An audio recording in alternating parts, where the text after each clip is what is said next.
একজন মানুষকে উপলব্ধি করে আমি ইন্ডাস্ট্রিতে এসেছিলাম, সে হলো শাবানা ম্যাম। আমার ফার্স্ট মুভি হলে দেখা কিন্তু শাবনূর আপার। চলচ্চিত্রে কিন্তু এখনো ভালো ভালো আর্টিস্ট আছে, চোখ বুলালেই দেখতে পাবেন। আমরা কি আমাদের কি এখন কোয়ালিটি নাই কাজ করার? মানে আমাদের কি কোয়ালিটি আছে এখনো কাজ করার? না, নাই। যদি আল্লাহ সুবহানাহু ওয়া তাআলা আমাকে সুস্থ রাখে, ভালো রাখে, একটা আর্টিস্ট 50-60 বছর 65 বছর পর্যন্ত কাজ করার ক্ষমতা রাখেন, সেটা হোক নায়িকা চরিত্র, সেটা হোক ভাবির চরিত্র, সেটা হোক মায়ের চরিত্র, সেটা হোক দাদির চরিত্র, মানে বিভিন্ন ধরনের চরিত্র আছে।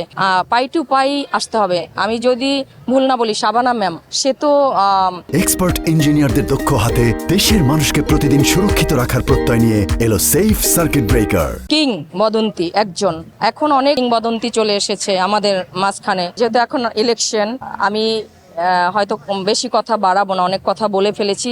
আর যদি ভুল ত্রুটি হয় সেখানেও আমাকে ক্ষমা করবেন। আমি শাবানা ম্যামের একটি কথা দিয়ে শেষ করব যে আমি এই ইন্ডাস্ট্রিতে একজন মানুষকে উপলব্ধি করে আমি এই ইন্ডাস্ট্রিতে এসেছিলাম, সে হলো শাবানা ম্যাম। আমি তখন অনেক ছোট, হ্যাঁ 5-6 বছর বয়স। আমি শাবানা ম্যামের ছবি দেখতাম, কান্না করতাম।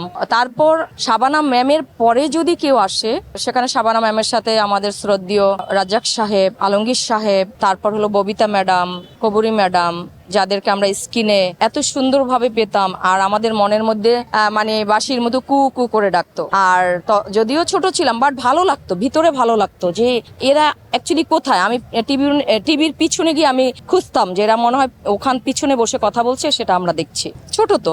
আর আমি যখন ইন্ডাস্ট্রিতে আসি 98 সেপ্টেম্বরের 25-26 তারিখের দিকে আমি ইন্ডাস্ট্রিতে আসি। আর আমাদের জসিম ভাই মারা যায় অক্টোবরের 8 তারিখে। তো যাই হোক, আমি আমার ফার্স্ট মুভি হলে দেখা কিন্তু শাবনূর আপার স্বপ্নের ঠিকানা। আমি শাবানার ম্যামের পরে যদি কেউ কুইন বলেন, স্টার বলেন, মানে বিখ্যাত অভিনেত্রী বলেন, অভিনেতা বলেন, সেখানে আমার মুখ থেকে একটাই সাপোর্ট আসবে, শাবানা ম্যাম, ববিতা ম্যাম, শাবনূর আপা।